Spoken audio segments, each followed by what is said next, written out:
Hey guys, it's me, Halloween Dan, doing a real quick video today because we've got some new things to talk about. Of course we do. We've seen loads of things being leaked recently, but one of the firms I've been really looking forward to seeing some of their stuff come out of is a place that until last year I never really thought about particularly as an important place to talk about. In fact, until last year I barely even featured them on this channel or talked about anything that they did. But then last year they kind of came in out of left field, like just completely unexpected, blew a lot of the competition away, and they were kind of like the unexpected success story, the underdog if you like, that suddenly came to the forefront and everyone was like, how come we've never noticed them before? Or at least I was. How come I've never noticed these guys before? Have they done things like this before? The answer is no. Last year seems to have been quite a momentous moment for this particular firm, and they do seem to have really upped their game. And 2024, it looks like could be a very similar year for them in that they are definitely already seemingly going quite hard. So today, we're going to talk about just some of the very tentative early entries into the season that will come out of Party City. So join me.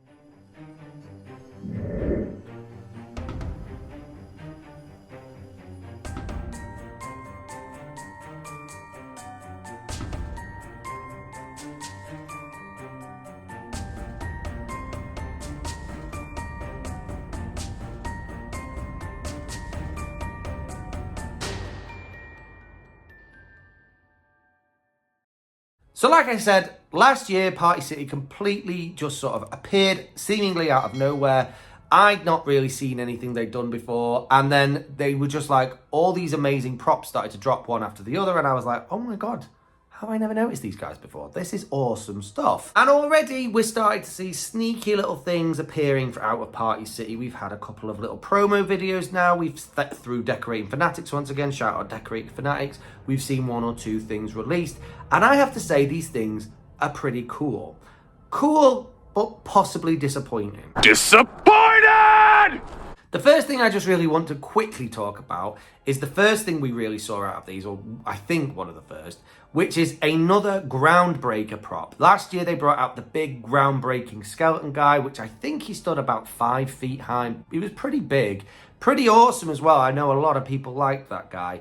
This year they've updated this and they've brought out a jack-o'-lantern headed guy called Embers. He's only 4 foot. I think he lights up inside. He's a pretty cool looking pumpkin groundbreaking prop. He's got the exact same pose as the skeleton last year, except he's a little tiny bit smaller. I don't know why he's smaller. Personally, I think it would have made more sense to make him the same size, but whatever, he still looks really cool. But then over the last couple of days, we've become aware of a couple of other things that are coming out of Party City this year. And I have to say, they're cool. One thing in particular is very cool, but they also fill me with a little bit of dread. Because I think I've come to the realization that this year is going to be the carnival year. Okay, let's go. We've already had it revealed from Spirit, basically without them officially saying so, that this year's theme within their stores is going to be a carnival theme, which means, guess what guys? Even more clowns. Which was an obvious thing. They already do a lot of clowns and they're doing even more clowns. It's pretty obvious that's going to be the case. What I kind of find a bit unfortunate is that Party City, seemingly in competition of Spirit, seem to be going down a similar route. The Embers the Pumpkin guy is obviously just a normal mainstream Halloween kind of thing, being that he's a pumpkin-headed groundbreaker. But then a few days ago, we saw this 5 foot terrifying bear claw game thing, which is basically one of them carnival amusement things where you grab a bear, only on this occasion, the bear pops his head out, glowing red eyes, looks really aggressive, and it's the terrifying bear. Now, we'd seen similar things. I think there's one, I think Spirit made, that was a clown that popped out of like a popcorn making machine. So this is obviously similar to that, except it's a bear in a claw machine.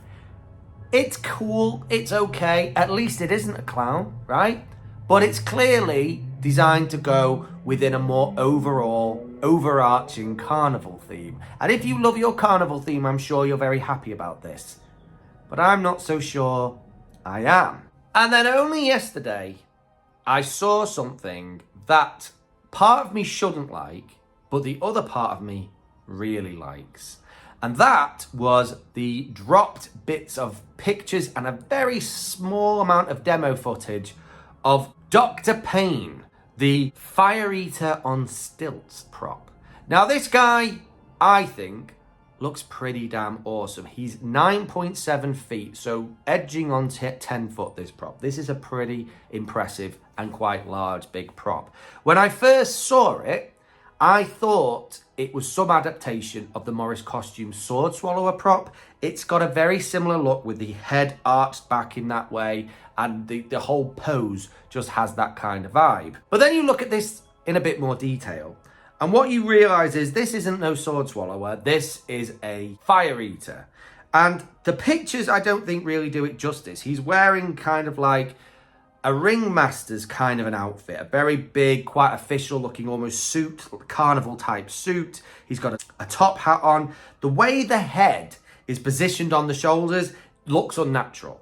It's kind of arced back way too much, like really way too much, more than anyone should be able to bend their neck. And this guy has the most terrifying looking grimace on his face. Really does look. I thought the sword swallower had a gross face. This guy has a really grim, quite disturbing look on his face. So overall, the look of this is quite good. What I like is it's carnival themed, but it's not a clown. He's not a clown, he's not wearing clown makeup. He's a fire eater, and I like that. But what I think sets this apart from the sword eating prop that we saw from Morris Costumes earlier on this year is the movement this has. So the sword eater, from what I gather, he moved his arm a little bit and then he just sort of lowered the sword down his throat and then jolted it back out, which was kind of gross, and a lot of people quite liked it. This guy, though, has quite a lot more movement. So he starts kind of hunched over, which in its own right, with the pose that his neck's in and everything, really makes this guy look quite unnatural and gross. And then he slowly raises backwards, his whole body sort of tilting, almost at least a 90 degree. And then he brings the torch to his mouth, and as he does so, a plume of lit smoke comes pouring out of his mouth. It's quite an impressive looking thing, I have to say. There are also glowing LED eyes in this. I don't think that was really necessary. I think the look on this guy's face alone was enough.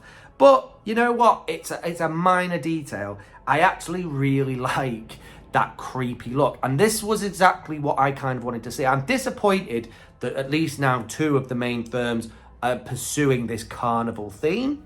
But I'm glad that at least when it comes to Party City, they haven't gone straight for the clowns, the obvious thing. They've instead gone slightly different, slightly down the sorts of things you'd see in a carnival. A fire breather or a fire eater being one of them. I think if you've got a carnival, this would look cool. I actually think this would look cool in not a carnival. It's such a tall, imposing prop, being nearly 10 foot. That's a really quite huge thing. And the fact that it's described as a guy on stilts, that kind of justifies it in a strange kind of way. Not that it needs to justify itself, but it's a really cool look. It's something really, really different. I think this might be really popular. I think that the clown-loving people and the non-clown-loving people will unite over this one prop, because it might be relatively simplistic, and I have no idea how much something like this will cost. Well, that will probably be the defining thing of how good this actually is. But I think the overall look is fantastic. I really do like that. Just that simple thing of the tilting back of the neck and then the smoke coming out of the mouth when he's supposedly breathing fire and the smoke's lit. It's a simple thing, but it's actually quite clever, and it really does look quite effective. Even in the few stills and the little bit of footage I've so far seen, I think it does look quite good. And I could be wrong, but I think this guy could be quite popular this year. So keep an eye on it. Anyway, guys, that's all we've got from Party City so far. I'm sure there'll be more coming out soon that we'll be able to have a little look over. I am quite excited that we're already seeing things from them, because and good things too. They're not just really kind of questionable entry-level things. These are really quite cool items that I think a lot of people will be really excited to get their hands on. So yeah, well done Party City so far, and I can't wait to see some more. Let me see more. Anyway, guys, thank you so much for watching today, and I will see you in the next one. Keep it spooky. Bye.